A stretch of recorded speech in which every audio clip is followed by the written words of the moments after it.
Okay, at this time I call to order a work session of the Franklin County Board of Commissioners on Tuesday, September the 28th, 2021 at 6 o'clock p.m.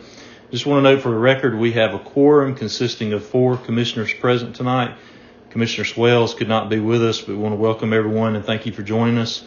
Just a housekeeping note, we'll have a public comment section later in the meeting. By default, all public visitors are allowed to view only, but during the comment section, you'll be invited to turn on your video and unmute yourself if you wish to make a comment. To make this process easier, we ask that each person joining the meeting tonight use some sort of identifying screen name so that it's easy to recognize you if you want to make a comment. This time we're going to have an invocation, and afterwards we ask everyone to join us in the pledge to the flag. Our clerk will post an image of the flag for the pledge, so please stand if you're able to do so.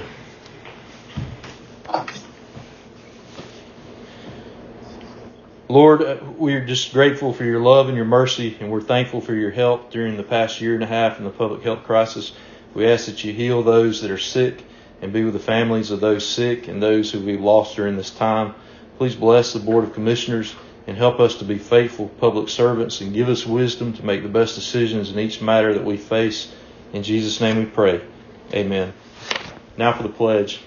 I pledge allegiance to the flag of the United States of America and to the republic for which it stands, one nation, under God, indivisible, with liberty and justice for all. Thank you. The next item on the agenda is the approval of the agenda. So at this time, we need to approve tonight's meeting agenda. Is there a motion to approve the meeting agenda as presented? I'll make the motion to approve tonight's agenda as presented. Okay, thank you. Commissioner Foster has made the motion to approve the agenda. Is there a second? I'll second. Okay, thank you. Commissioner Franklin has seconded the motion. Is there any other discussion? Okay, hearing none, all in favor of the motion to approve the meeting agenda as presented, signify by raising your right hand. All opposed, same sign. The motion will carry 3-0, and tonight's agenda is approved as presented. The next item on the agenda is a personnel report. Mr. Turner, do you have anything to report to us tonight? No personnel tonight. Okay, thank you, Mr. Turner. The next item on the agenda is public comment. So at this time, we're going to open the meeting for public comment. During this portion of the meeting, any member of the public may speak on any topic of concern they would like to address to the board. This is not a question and answer session, but if you have questions, we're going to ask that you forward those to the county clerk, and we'll have someone contact you within a few days and try to answer your questions in detail. We'll share the clerk's contact information at the end of the comment section, so please have a pen and paper handy so you can write that information down. At this time, the clerk is going to invite all the public viewers to turn on your video and unmute yourself. You have to manually do this if you wish to speak during public comment, so please do that now. On your Zoom screen, there's a feature called Raise Hand. If you would like to make a public comment, you can use that feature, or you can simply hold up and wave your hand so that we can see. Please wait to be recognized. Once I recognize you, please start by giving your name and address. Each speaker will have up to 5 minutes to speak, after which the clerk will mute you again. Each person can only speak once, and you may not yield unused time to another person. Members of the public are required to follow the same rules of decorum as commissioners, and this just includes being civil and respectful and avoiding personal attacks. At this time, would anyone like to make a public comment? If so, please turn on your video, unmute yourself, and then either use that raise hand feature or hold up your hand and wait to be recognized. It looks like we have a couple of viewers, and so we'll wait just a few moments to allow everyone to do that, to give everyone a chance.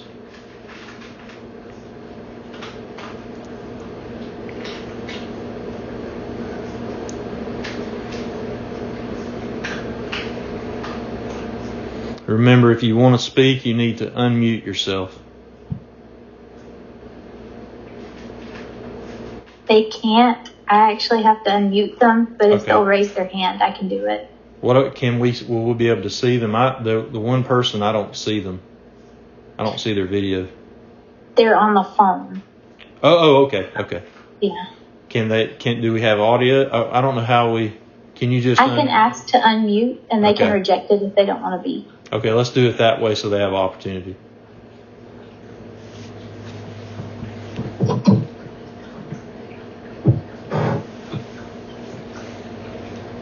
So again, if you want to speak, you have the opportunity now to unmute yourself so that you can speak.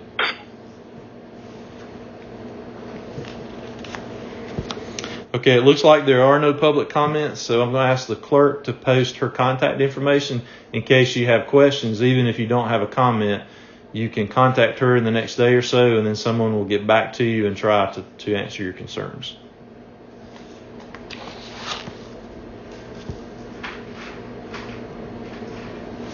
We'll leave that up for just a minute.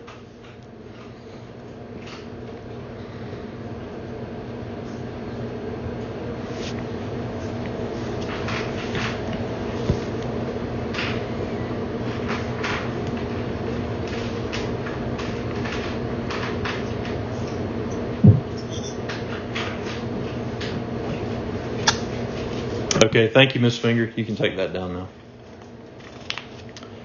The next item on the agenda under 6 items for discussion is 6A, mobile home decal resolution.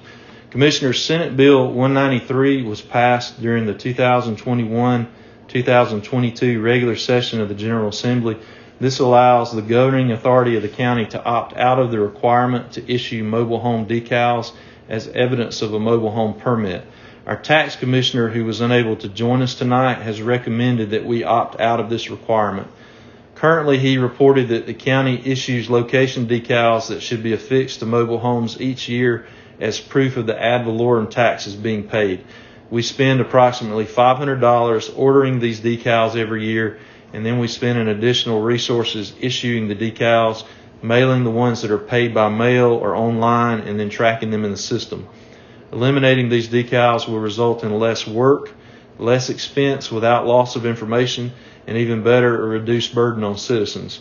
Tax Commissioner Bobby Martin and Mr. Cothran, who's the Chief Appraiser in the Tax Assessor's Office, are both in agreement to recommend that Franklin County should opt out of the location decal requirement. This action should have little, if any, effect on the county's permit procedure for relocating new homes. So, Commissioners, you have a copy of that resolution. We plan to introduce this tonight and then consider it for a vote at Monday's regular meeting. So do you have questions at this time? Commissioner Franklin, we'll go one by one. Do you have any questions about this resolution? No, sir. Okay. Commissioner Foster, do you have any questions? No, I have none. Okay. Commissioner Wester? No, I think it's a good idea, and I like Tax Commissioner Martin's approach to this.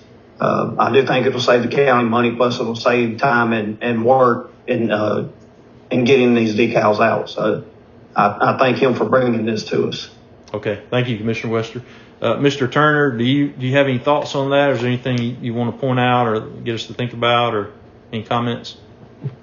No, I think it would be a good idea for us to consider. Again, with the workload being reduced, I think that'd be a strong consideration that we should factor in as far as elimination of this. Okay. Did everyone receive a copy of the resolution? Yes. Anybody not receive? Okay. Well, we'll consider this for a vote at Monday's meeting. Okay. If there are no other questions, we'll move on.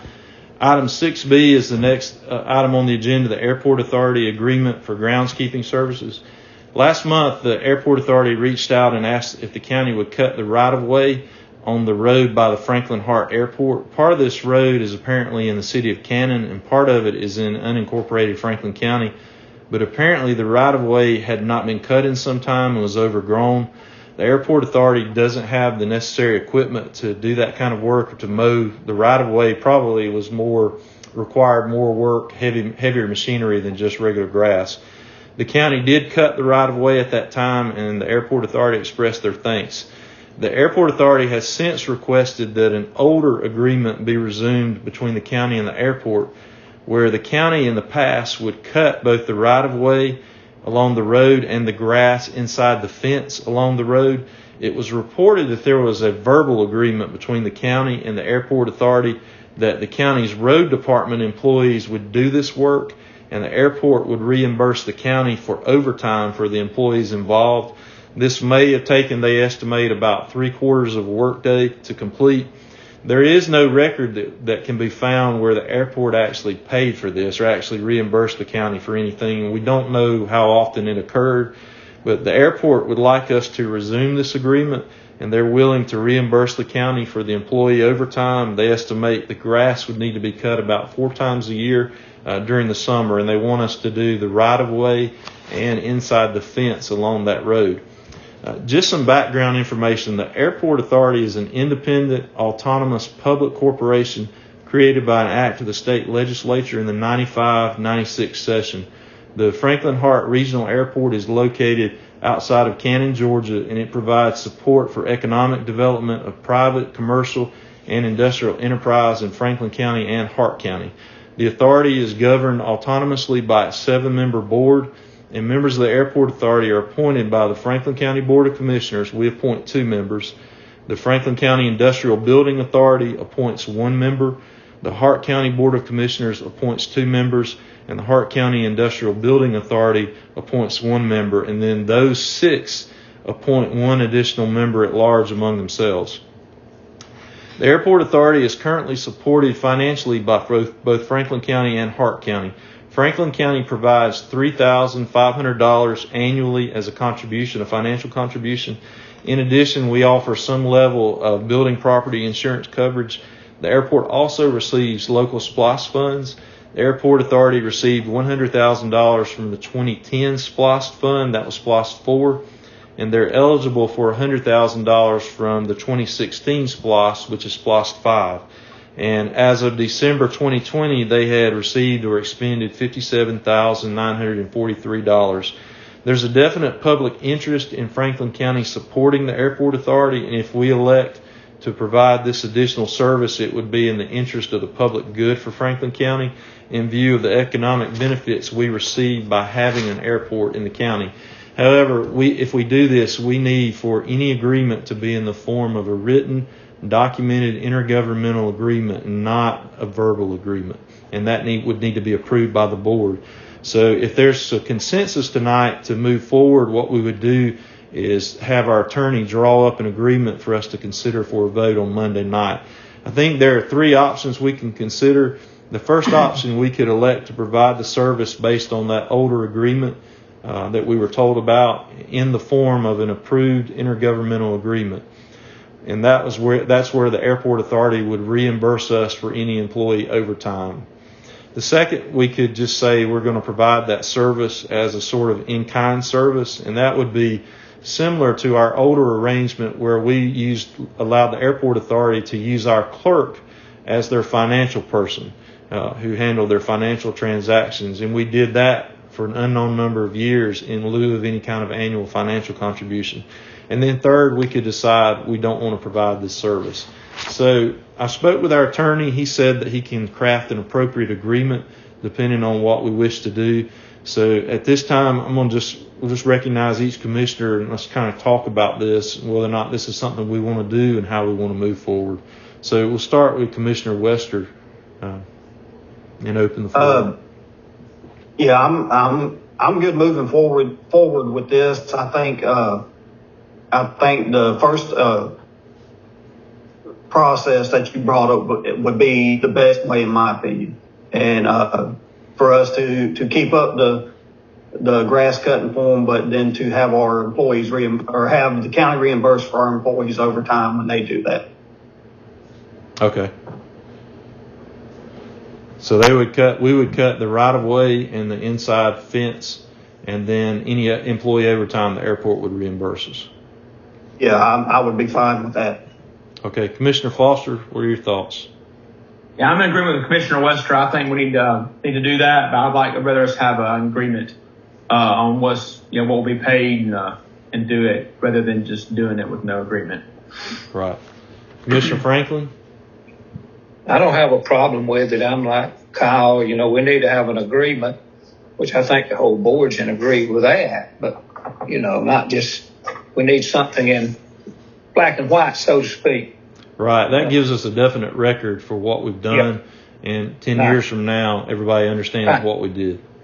Exactly. Mr. Turner, you have any thoughts? Yeah, I mean, I think it could be okay doing it if we have to. It's the need for a formal agreement. I think even in reimbursement, it might be worthwhile them also contributing something towards the expenditure of maintenance of equipment, because it is a little bit more taxing on our equipment to be able to do that. I guess the only concern would be I guess it is only 4 times a year, just that it does take a little bit of manpower away from us, with us already being a little bit lacking in that area, but at the very worst, formal agreement. Okay. How do you guys feel about having them reimburse the county in some way? We need a definite way for how they would do that, reimburse the county for maintenance cost. How would we define that? I think you would have to sort of figure up the amount of time that it's going to take to do it. You're going to have to figure up, roughly what amount of fuel is being used and time on the machine, and how you would come up with that formula to give them a maintenance fee for upkeep on our machinery that we're using. Okay. I think it would have to be separate from what they pay for the employees' overtime also. Okay. I think that's a good idea. We need some kind of concrete way to figure out a charge for the hourly use of the machinery, and definitely we could charge them for the fuel costs. That should be easy to calculate. Well, if they're using it, if it's taking them about 3/4 of a day, so you're looking at roughly about 6 hours to do it, we just need to figure out, what is the amount of wear and tear that we think is happening to these tractors and bush hogs during that 6 hours of use, and what do we feel like we need to cover that for any kind of maintenance issues that may arise. Okay. Commissioner Foster? Yeah, that's a good point. I think we definitely need to get reimbursed for the fuel wear and tear on the equipment. I didn't think about that. We definitely need to get reimbursed, I think, for the fuel and wear and tear. So I don't know what kind of formula we can come up with, but maybe an hourly rate or something like that to include the labor and the wear and tear. Okay. Commissioner Franklin? Well, maybe we could do it when we're already working. I wouldn't want them to have to just go from Carnesville down there with a piece of equipment. If we could sort of schedule when they're going to be, say, bush hogging in that area, not just drive down there to do the bush hogging.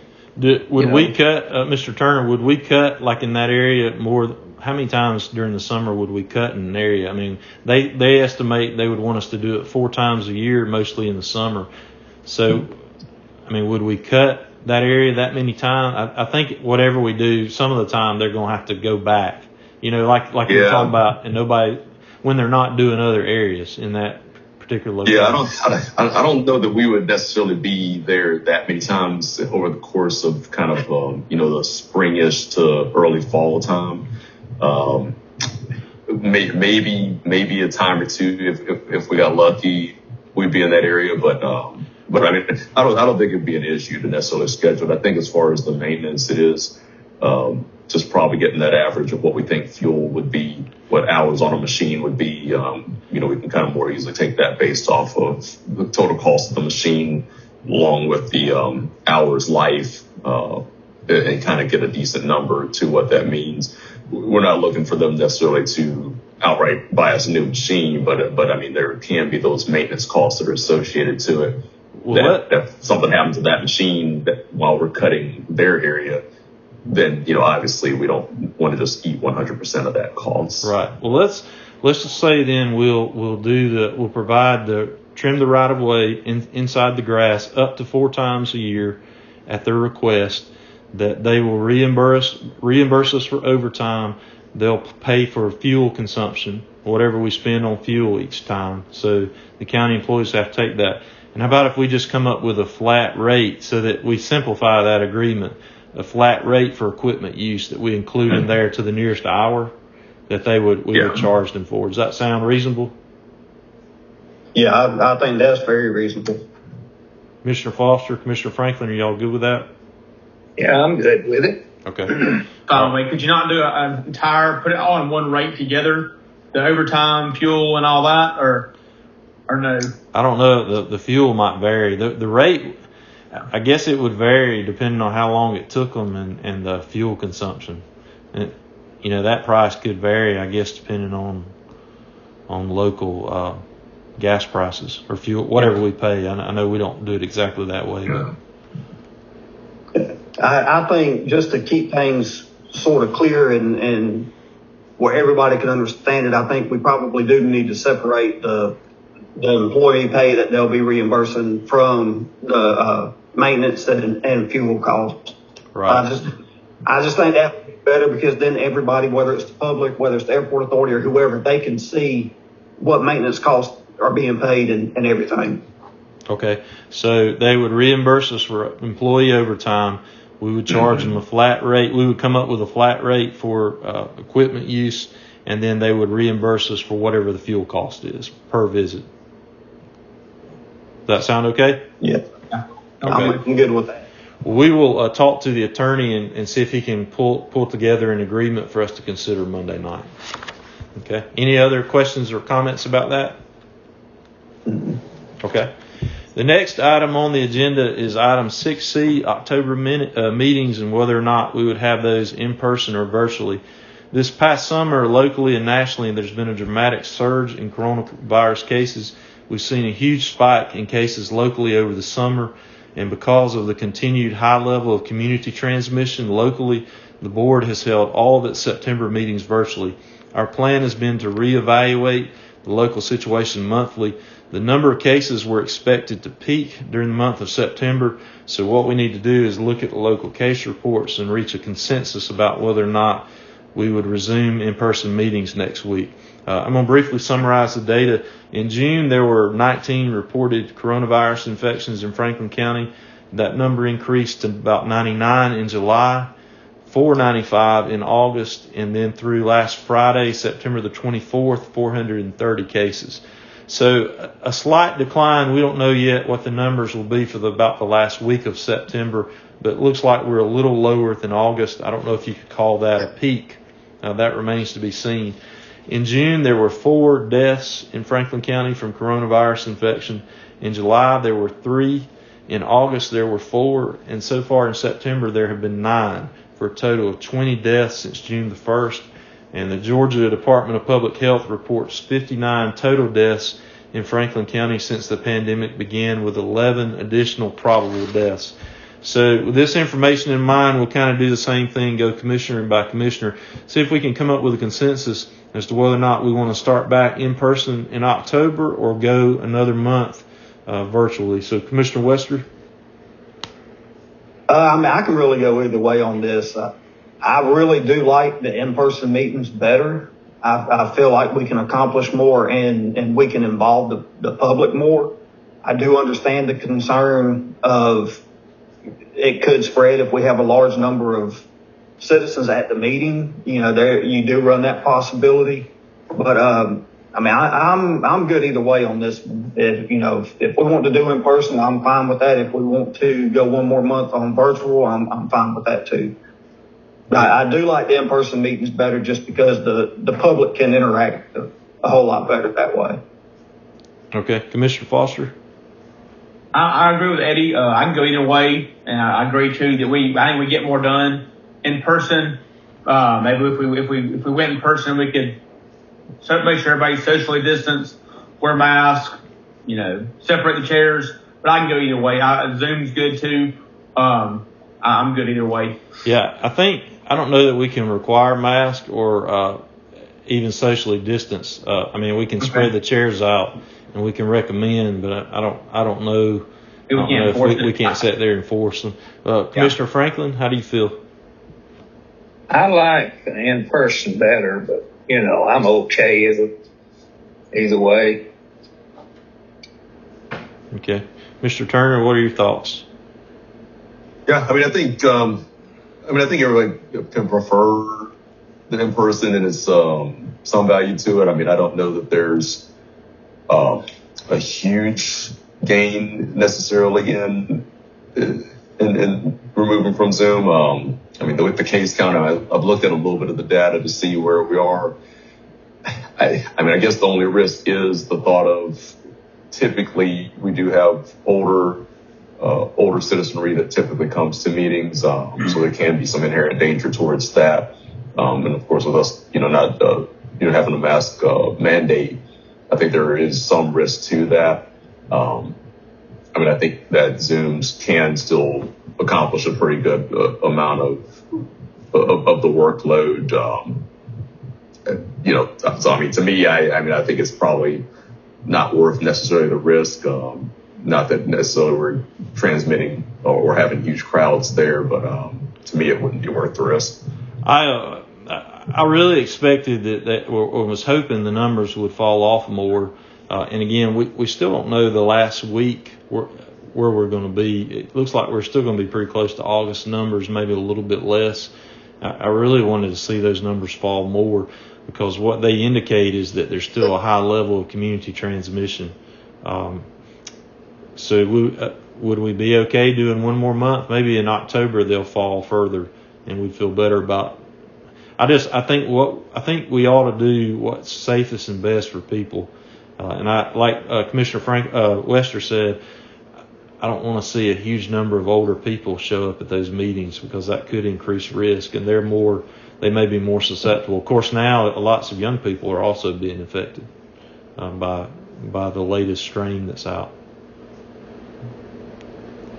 But I have a problem with doing one more month on Zoom. I do think we're productive and everything on Zoom. I just like the in-person meetings better, but I do agree it probably would be better to go one more month and let's see what the numbers do then. Yeah, I like in-person too.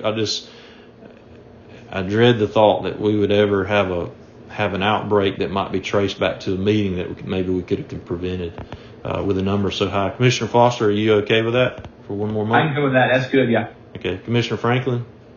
I'm good with it. Okay.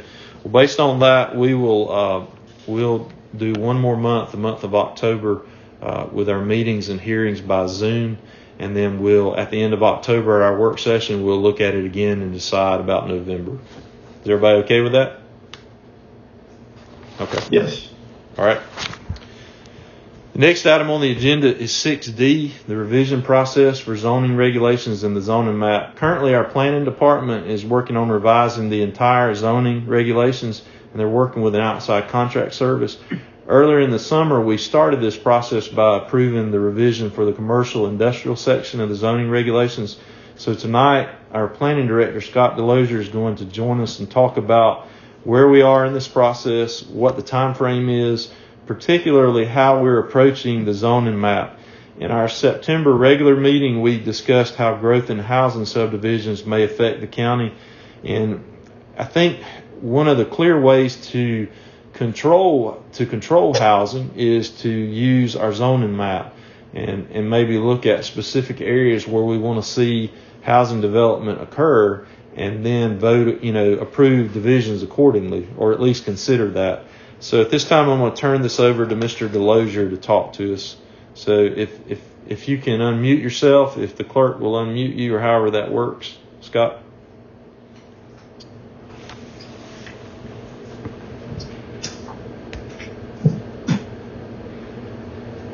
Scott, can you unmute yourself?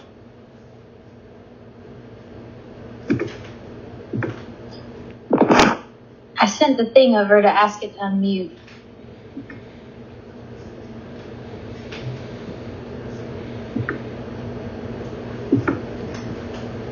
Do we know if he is at the county office or is he at home?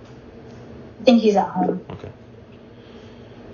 I'm gonna call him real quick. Okay, we'll wait patiently and see if we can get him to come online because we really need to hear from him. Okay.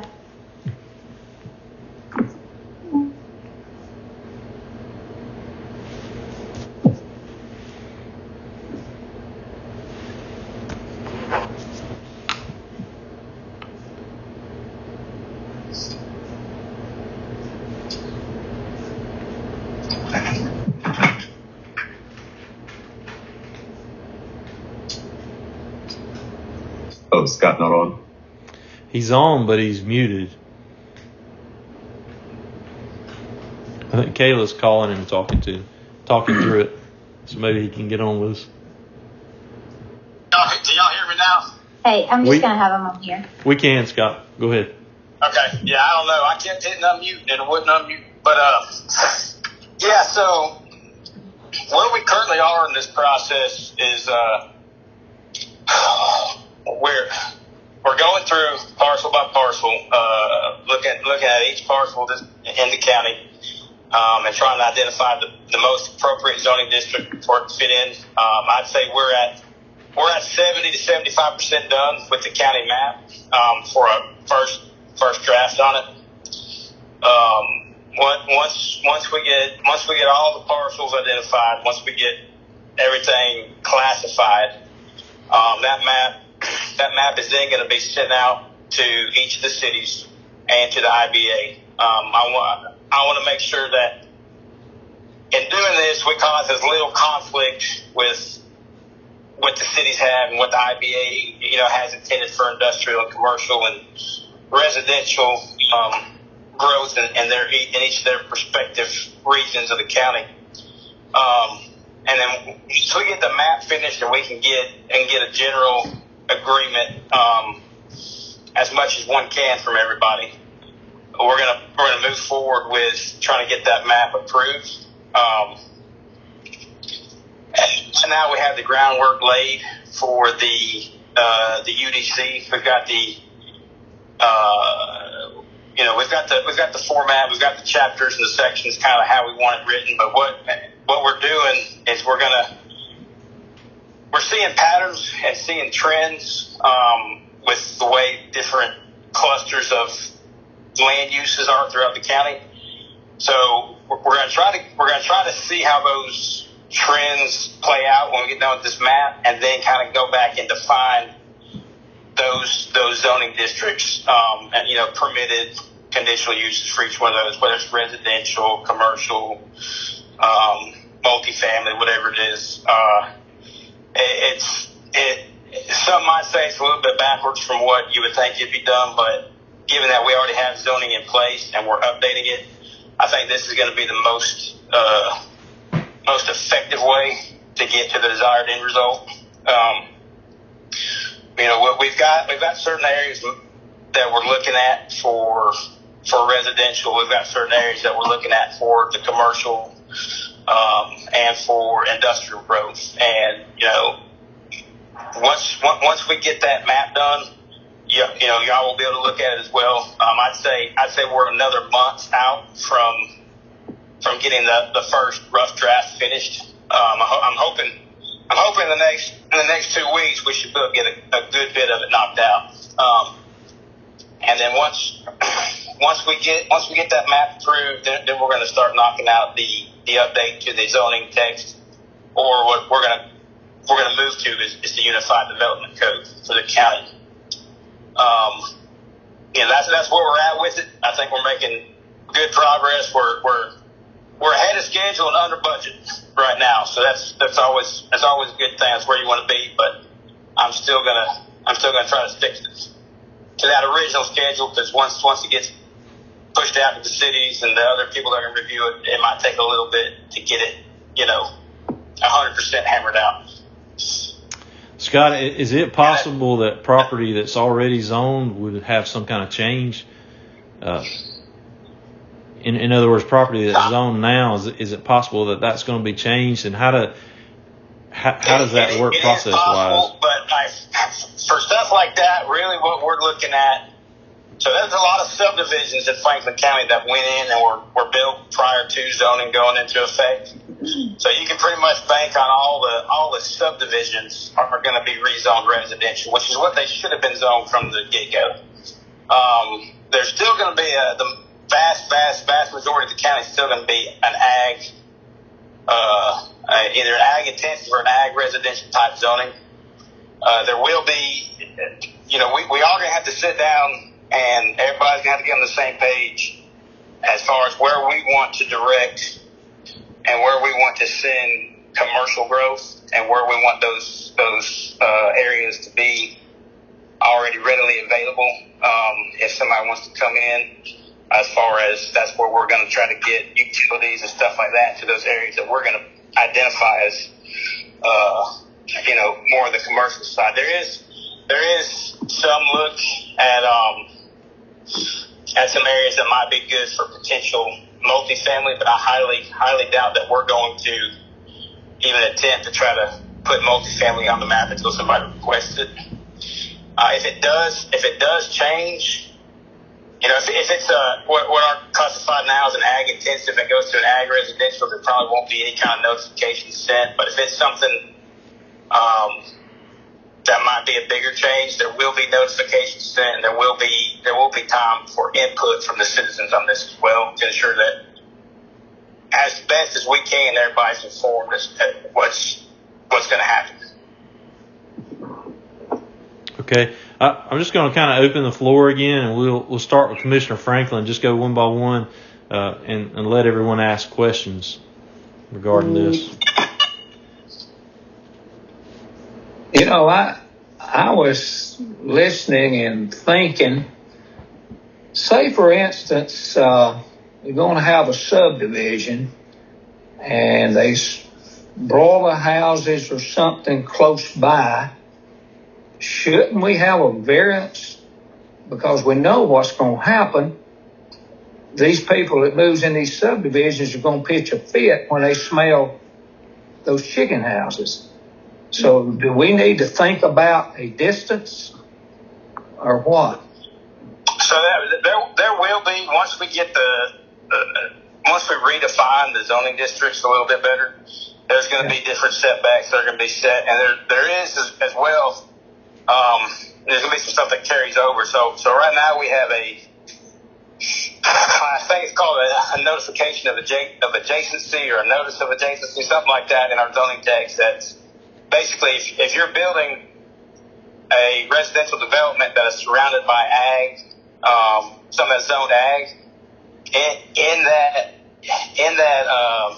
deed work and in the building permit process, that developer's got to acknowledge that, hey, we're surrounded by agricultural operations, and in the title work and the deed work for those lots as they get transferred from developer to private homeowner, it'll transfer in that title work. Now, whether or not the developer discloses that during the process, that's a hard thing. That's a hard thing for us to control, but it will be in the paperwork. They will have that notice in front of them before they purchase that land. So that's something that is going to carry on with this update. Okay. Mr. Franklin, do you have anything else? Well, I think about, and the whole board knows about it, the subdivision across from Crossroads Baptist Church. The county tried to get them to go with the state specs. Well, that developer made a mess out of that road going in there. And so them people that live there are suffering from that. We need to have something that when we suggest something, make sure it gets carried out. They buried skunk in the road. Right. So in our new subdivision and development ordinance that we passed, there is for any new subdivisions that are passed, going from here going forward, yeah, the developer is required to post a maintenance bond and or a performance bond on any and all roads that are developed. So and that bond is good for 2 years. So even after the county say they develop the subdivision, put a road in, county adopts that road, a year and a half later, that road starts to see issues with it. We can either say, hey, developer Joe, you're going to come in here and you're going to fix this road at your expense, or we're going to call that bond in and we're going to fix it ourselves. And that's one of the things that we have, implemented to try to mitigate, issues like that. Now that subdivision, that's Summit Grove subdivision, those those roads are not county roads. The county did not adopt those roads because the developer chose not to do that. And I know personally because I actually used to live in that subdivision. And it's clearly on the deed that is a private road, and you pretty much own from your property line to the center line of the road in front of your house. But we do have ways that we can come back on a developer if they don't build or develop in an appropriate way. We can't force them to do it essentially. Right. Is our inspections process for subdivision development, or do they go through inspections process too for the actual development? Yeah, they do. So there'll be different types of inspections that go through. So, utilities that are laid, utilities get inspected. The road gets inspected by our road department. They test it and inspect it the same manner as if Franklin County was internally paving a road. I know that's what they've done that already on one of the new roads that's being built, one of the subdivisions. It's passed everything to this point, but our road department will go there and inspect it, and then our building inspectors inspect the construction of the houses. So there's the development and the construction is inspected, throughout the entire process. Okay. Commissioner Foster, do you have any questions? Oh, yes. Scott, how are we determining where subdivisions, how residential can go? Are we having a certain areas where we're going to put that, or is it how's that going to work? So there's always going to be the option to try to request to rezone it. The idea and the intent is to kind of with this new Unified Development Code, we're going to identify what you could call maybe a special district or a overlay district. We kind of hammer out those details when we get to that point, but there's going to be portions of the county that we're basically going to consider as ag protective, if you want to call it. That might not, don't quote me on that, this would be the exact language, but we're going to identify and say, hey, this is areas that we don't want residential. This is a heavy ag operation. This is, we understand that you start putting subdivisions in the middle of a heavy agriculture region, there's going to be issues, and we're going to try to mitigate that. You can't just outright say, no, we're going to 100% deny you in this area. They'll always have the option to plead their case, but we will have those certain districts that we're going to pre-identify as, hey, this isn't a good fit for residential development, or this isn't a good fit for commercial development. Ideally we're going to try to stay along, for commercial and stuff along the I-85 corridor, that 17 corridor. And then residential stuff is typically going to be centered as close as you can to cities. That's where you generally see residential growth is cities out, because they've got the infrastructure, they've got the restaurants, the places to go grocery shop, that kind of stuff. And that's where ensuring that we loop the cities into this is going to be crucial. We don't want to put our residential stuff next to where the cities have identified as the city's commercial area or commercial region. So it's going to be kind of a tedious process, but I think we've got to grasp on how we want to do it. It's just finishing up and getting it done is where we're at. That's important because, for example, the city of Livonia, they have a lot of new residential development in the pipeline within the city and close to the city limits that may eventually spread out into the county. So we want to all be on the same page with that. Yeah, exactly. Anything else, Mr. Foster? Are you working with planning and zoning on this, or the company, or who's working on that? I know you are. It's me and a consulting firm that's been working on it. Every bit of this will go through the planning commission, and we've had discussions on it, but it's not at a point yet that it's going to be even worth the planning commission's time to look at. Once it gets to that point where it's it's close enough to a final product, then they'll get a look at it and they get their input. But it's not quite there yet. Okay. Anything That's else? all I have. Okay, thank you. Commissioner Wester? First of all, thank you, Scott, for all this hard work, because I know this is not an easy task. And I also want to say thank you because I know you're dealing with a zoning part where there's zone commercial, and how in the world that area got zoned commercial back in 2005 blows my mind. But thank you for all your hard work. I really don't have anything else to add, but just want to say thank you for all that you're doing with this. Okay, Thank you. Appreciate it. Thank you. All right, Mr. Turner? Nothing really to add to it. Usually working with Scott just to get an understanding of where we are most days. So thank you, Mr. Delosier, for stepping in to explain where we are in the process and your hard work, sir. So I just had one other. I'm sorry. I just had one other thing, Scott. You said maybe about a month out before we have a draft of the zoning map. Ultimately, as far as that and the finishing up the rest of the zoning regulations, I know we said that was a 6 to 9 month process. Are we looking at next spring sometime, next summer, to have it all completed? Yeah, it is. There's, I would, I'd still kind of be more comfortable with that 9 month timeline just because I don't know. It's hard for me to gauge how long it's going to take to get vetted by everybody else once we get the product finished or, finished enough for somebody to review it. Right. There's going to be multiple entities that got to go through this thing and review it. If we're going to do it right, I mean, we could just say this is what we're doing and that's how it's going to be, but that's not the route that I think we should go. So if we do it right and we let everybody review it, it's hard for me to know, but that's why I put that 9 month timeline on it. But I would say March, April would be a realistic expectation.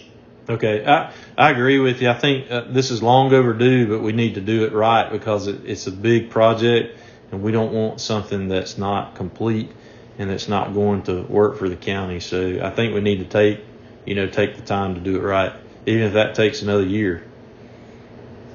Right, I agree. All right, does anybody else have questions for Mr. Delosier? Just thank you, Scott, for all you do on that. No, it's not easy. Okay. Sure, appreciate it. Thank you, Scott. All right, the next item on the agenda is 6E, the Colston Drive update. In the board's regular board meeting of February the 3rd, 2020, we voted to adopt Colston Drive end to end and perform maintenance on the dam that road crosses. The board voted to do this because, in large part, there are a large number of families, maybe about 18 at the time, that lived along the road and behind the dam. And due to the poor condition of the road at the time, parts of it were inaccessible or impassable, and some of the residents lacked basic services as a result. Colston Drive crosses a dam that holds back a small pond, and the dam poses some safety issues due to structural issues that are involved. Since the board voted to adopt Colston Drive about a year and a half ago, we've maintained the road and improved it for the residents that live behind the dam, but we haven't yet resolved the issues with the dam itself. So tonight our county engineer, Mr. Phillips, is going to join us and talk to us about this issue, discuss some of the problems with the dam and maybe what some of our options are, because there are probably no easy answers to this. Mr. Phillips? You're right. There are no easy answers to this fix. We know there's a number of issues with the dam. The principal spillway, we were able to get a camera into it. We know that it's separated at the first joint, and that's really where the hole at the top of the dam, we think that's where that's originating, is just due to the water that's bypassing that pipe. It doesn't appear that the additional pipes that are there for the emergency spillway, it doesn't appear that they're watertight as well. So we're fairly confident there's some leakage that's taking place there. Back in 2011, we actually had the NRCS do an inspection on the dam, and one of their biggest concerns were the number of large trees that are growing both on the upstream and downstream side of the dam. So there are a lot of issues as far as the repair. To keep the pond there and repair the dam, we've actually been unsuccessful in getting any local contractors to even give an estimate on the work. And they have expressed concerns about the liability and the ability to actually make it watertight and repair the dam correctly. There are other options. From a safety standpoint, I think probably the best option would actually be to drain the pond and simply go in, replace the pipe, and reopen the roadway and just eliminate the dam structure itself, so that it wouldn't actually be serving as a dam, but just a fill section for the road. From a legal standpoint, I'm not sure how that actually leaves Franklin County. As you know, all we have at this point is simply an easement that allows us to maintain the road. So we don't actually own any property as far as ownership or have any type of easement that says specifically that we're responsible for maintenance of the dam. So that may be a question actually for our attorney to address. But any of the options will be pretty difficult, particularly as far as trying to keep access to the number of homes that you mentioned, Chairman, that are on the other side of the dam. Unfortunately, there's no other means of ingress or egress other than crossing that dam for those property owners. And any repair that we do would be very difficult to maintain. Keep that road open throughout the entirety of the construction. But I'll be glad to try to answer any questions that you all may have if I can. Do we know, I remember when we talked about this, there was some question that maybe we didn't even know who owned the land adjacent to the road, maybe the pond. Do we know for a fact who owns it, or have we heard any input from any of them as far as those options? We do not. We know what the Q Public site shows, but we do not know as far as specifics. Talking to different property owners there on Holston, they all have different recollections and different stories they've heard. It certainly appears that the majority, the consensus seems to be that when the developer broke those lots out, he built the dam, built the pond as part of the development, but it's unclear. It looks like the pond itself looks like property lines. It's like there are a few different owners that own the pond, and it looks like there may be more than one owner of the dam itself. Right. Well, let's start with the commissioners. Mr. Wester, do you have any questions or to ask him about this? Mr. Franklin? I wonder who owns it. That's what I'm wondering. Yeah. Mr. Foster? Yes, a lot of this happened here before I came on board, but how big is this? Is it a watershed lake, or is it a small pond, or? It's not a watershed lake. It wasn't constructed, and one of the main reasons we reached out to NRCS was to see if they were even involved in the construction of the dam for farm use or anything else. But they have no record at all as far as this construction or any participation they did. So it wasn't constructed under the watershed program or anything like that. Again, it appears that a developer just built the dam for and subdivision use. Okay. So it's not going to be a problem. If we have to remove that, we're not going to get an EPA or whatever. It's not going to be an issue with it if we remove that. Or no, it doesn't fall under Safe Dams Act or anything there because it's not large enough to meet any of their criteria. The only thing is again, it looks like there are multiple property owners that own part of that lake. Mm-hmm. And so if we remove that, then all of a sudden their property that was, I guess you would say, lakefront is no longer lakefront anymore. So do we need to contact all the potential owners just to get some input from them. I mean, it seems like we're going to have their permission potentially to do anything. Again, it may be a legal question, but yeah, I would hate to. I don't think it would be wise to drain the lake without notifying the property owners and at least advising them. Again, the attorney probably could guide us as to whether we actually need approval or whether we just need to advise them. I'm not certain on that.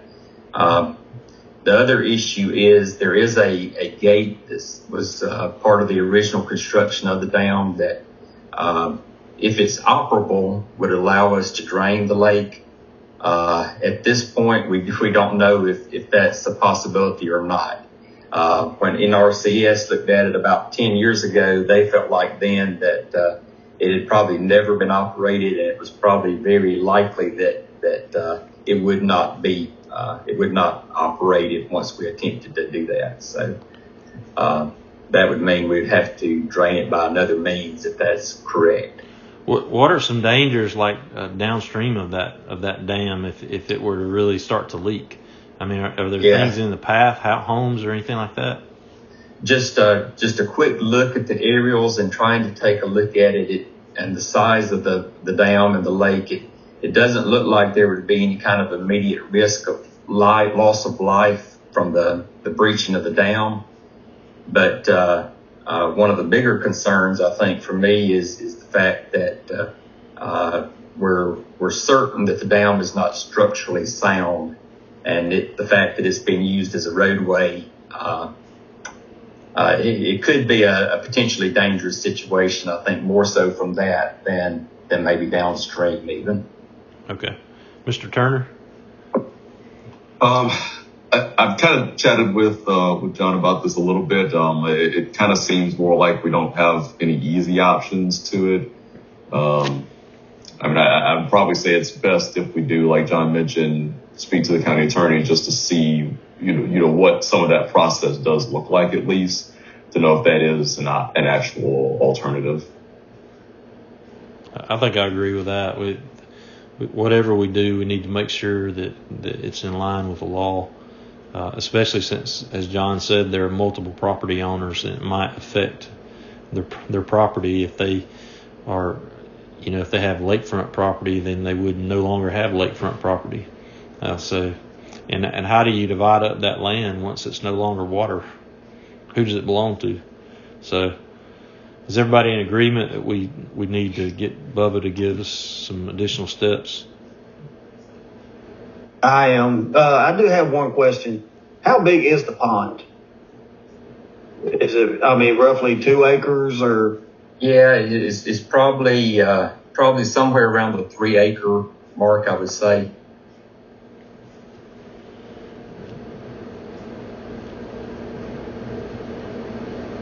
Okay. Anything else? No. Okay. Anybody else have any comments or questions that they want to ask Mr. Phillips? If we go to fix it, I mean, I guess do the people, can they still access their homes, or it's not like a day? I know we can't fix it in like a day or two. So if we go to fix it, or even put the pipe in, how are they going to gain access to their house? Yeah, that's a very, very valid question and a very difficult question to answer. Because like you say, even if the pond is drained and we do that as far as the fix, it's still going to take a while, because if you can imagine what would have to happen is you have to dig all the way down to the bottom of the dam and take the pipe that's the problem out, put in the proper size pipe, and then refill that area and compact that area as you build it back up. So even that, which you might say, or I would say is probably the easiest fix, is still not easy, particularly when you throw in keeping the access available to those property owners. Is there no way that a temporary road could be looked at up on top of that hill? I know they mentioned that before, that there had been maybe a road there before or something like that. We've looked at that in the past. That's a possibility. it looks like it would require the cooperation of some property owners again to be able to get a means that they could get across some different properties there to do that. Okay.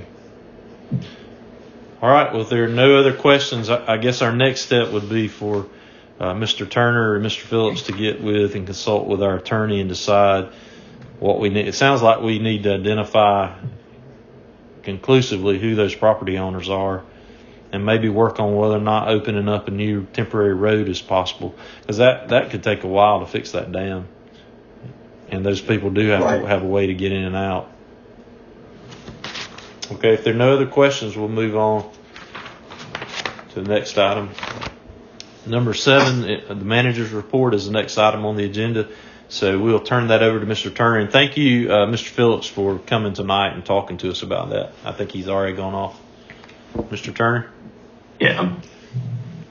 Just a few things real briefly that we just wanted to talk about, and if there's any input to them, we can discuss. But we just are mentioning the fall retreat first thing that we have currently scheduled for November 3rd. I believe that we last said we would start that about noon and go until conclusion, so 4:30 or shortly thereafter. Basically, what we're looking at with this, and I think I sent an update to you based off of our spring retreat of items that we were able to complete. This will still be a similar format of just looking at, we'll have some goals and some initiatives that we want to set as we're getting to the next fiscal year primarily.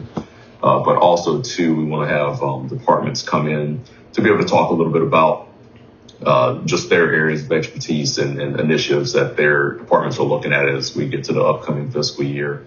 I'm still working on putting everything together currently, and we'll get information out to those departments that I think would probably need or like to speak, or any others that would like to. But I think this is the opportunity, as we're just kind of gearing towards that this is where, as we get into the budget, starting in about that January timeframe, we need to start thinking about the initiatives, the direction of the county, those long-range goals, and how we're going to get to those. And that's sort of the basis of how we look at the spring and fall retreat, is the setting of goals and then just what those initiatives look like, any adjustments to those. And then having 2 of them in the course of a year does give us opportunity to make some adjustments to some of those initiatives and goals as we see fit. But just give us a little bit more real-time option instead of once a year where you can't necessarily go back through and change too many items or have the opportunity to evaluate those. But if everybody is still good with the date and time frame, this is still what the plan is. We're still looking at location-wise of whether that's going to be, again, at the old elementary school, or if we're going to need to go to the community center, because, of course, with court being in session, we'll just have to coordinate with them to see what the opportunity is to use the old elementary school, or we might be able to just go to the community center, one or the other. But I think it'll be good for us and a good opportunity for us to really look at what those long-range goals are. Again, I'll have a lot of information here in the next couple of weeks as I put everything together that I'll send out. That'll just kind of prepare us for that, and then we'll be ready to get this taken care of. Commissioners, do any of you have any conflict with that date, November the 3rd, starting at 12? That's on a Wednesday. I'm good. We just need to check with Commissioner Swales about that. But it looks like, is everybody okay with that? I'm good. Okay. Do any of you have other questions about the retreat that you want to ask?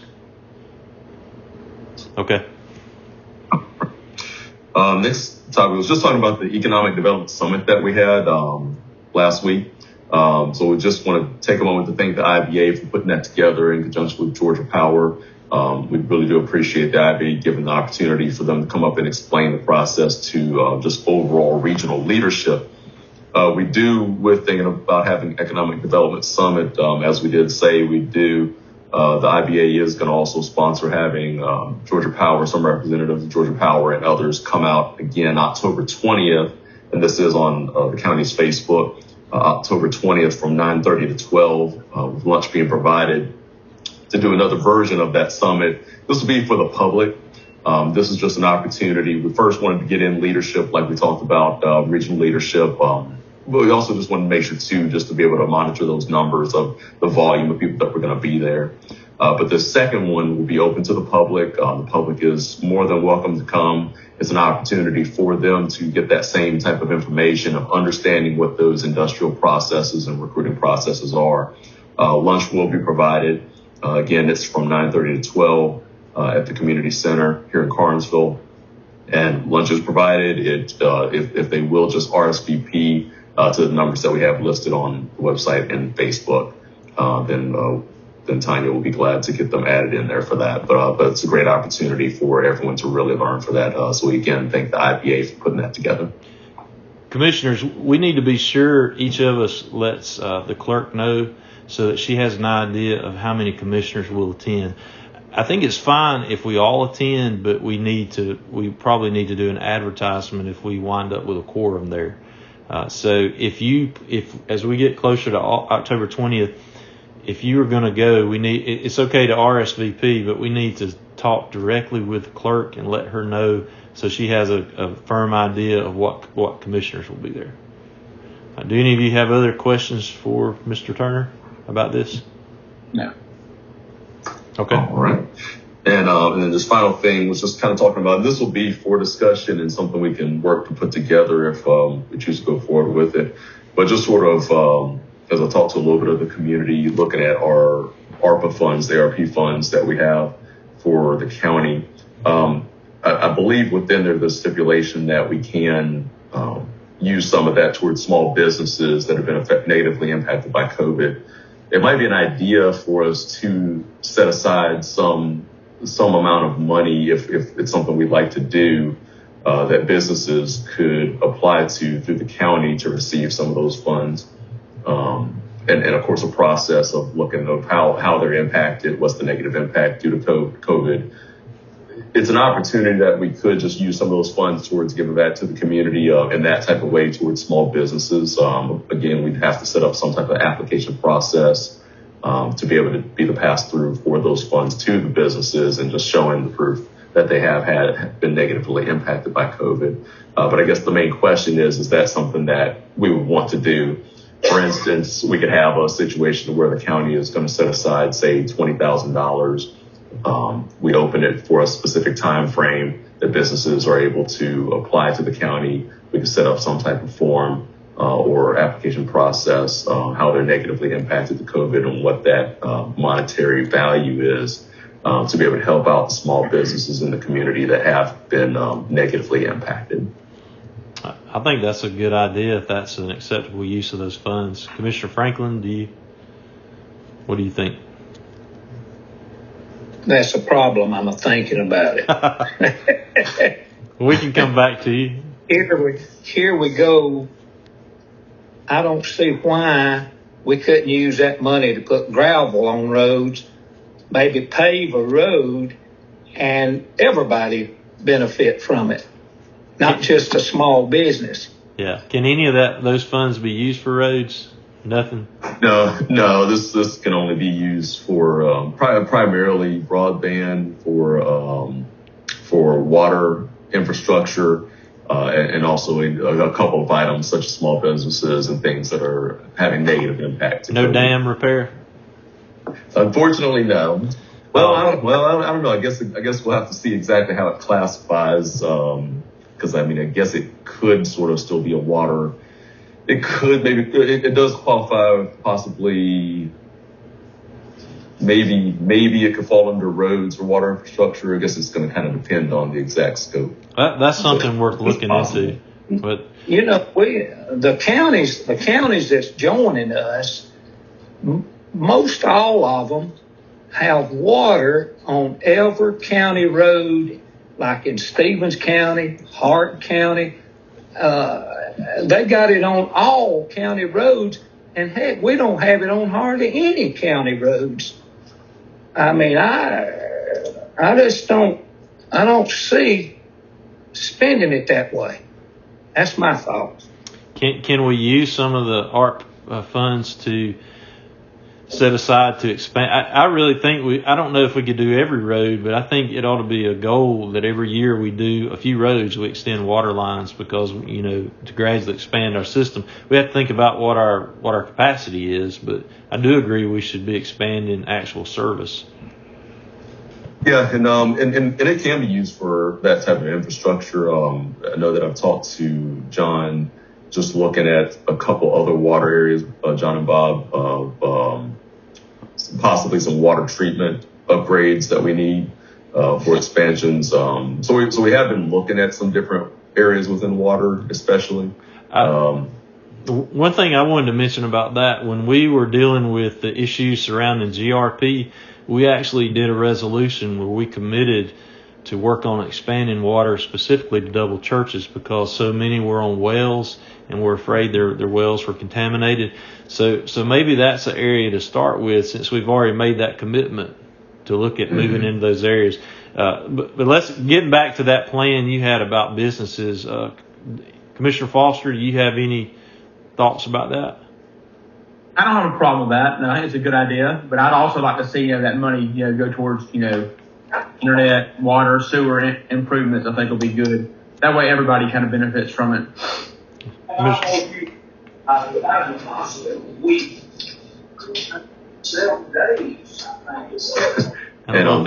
internet, we'll have a plan to talk about eventually about internet. I think I have a pretty good idea of exactly what we're going to do towards that. Okay. But we'll wait on that being something public for just a little bit until we're a little bit more solid there. All right, Commissioner Wester. Yeah, I don't have a problem with it. I do think we need to be very selective with the way we do the applications and everything, just to make sure. But I do think that would be a good idea to try and hit the small local businesses in the county. But I also think it would be a good idea about expanding the water lines and everything, and also doing like Mr. Turner said, and doing some upgrades to our sewage treatment plant. I think those would be really good things to also be looking at with it. Okay, I'm sorry, Robert, we lost you there for a second. Did you have anything else to add? No, I'm good. Okay, all right. Okay. Do you anything more to add to that, Mr. Turner? No, so I just think, and we could take a look at that. I think, like I said, that's a pretty minimal number as far as small businesses are concerned. But I think as far as looking at the water, and we have looked at a couple of different projects within that, especially looking at the wastewater treatment and a few other areas too, just on the overall, as we're planning for that. We do have still a little bit of time, so we're still doing a lot of evaluations of that. We don't need to be in a contract with any of those funds until the end of 2024, with full expenditure by the end of 2026. So we have a little bit of time to kind of go through as we're running about all of these projects. But I do think we're probably going to be leaning heavily into water projects a little bit more than possibly anything else, just from what I see this particular second. What was that total again on those funds, or approximate number? It was, so we received about $2.26 million back in May. We'll receive about the approximate $2.26 million again next May. So we'll just, right around 4.5 and some change. And like I said, don't have to be in contract until the end of 2024 and full expenditure by the end of 2026 with quarterly reporting. Okay. Anything else on that topic? Anyone? Nope, not at all. Okay. The next item on the agenda are announcements, so we'll turn again to Mr. Turner. Do you have announcements for us? No, and I think just with the topics that we have within the minister's report are the things that are covered. But again, thank all the staff for all the hard work and get into these items. We, there's a lot of things that we have to do, and we're trying to get a lot done in this first year. But I think we're making a lot of great progress. Good. I'd reiterate that. I want to thank our planning director, Scott Delosier. They're working hard to redo those zoning ordinances. That's a big job, but it's something we desperately need. And as we discussed before, it may take a while, but we want to take our time and do it right. And also, I want to thank John Phillips again for coming tonight to talk to us about that. The options with Colson Drive are not good options, but we're going to need to make a decision about that and move on that in the future. Based on our discussion tonight, Our Monday meeting is the regular Monday or regular board meeting for October, Monday, October the 4th. We'll have a public hearing beginning at 5:30 and a regular board meeting beginning at 6, or at the conclusion of the public hearing. And based on our conversation tonight, all of our meetings in October will also be virtual.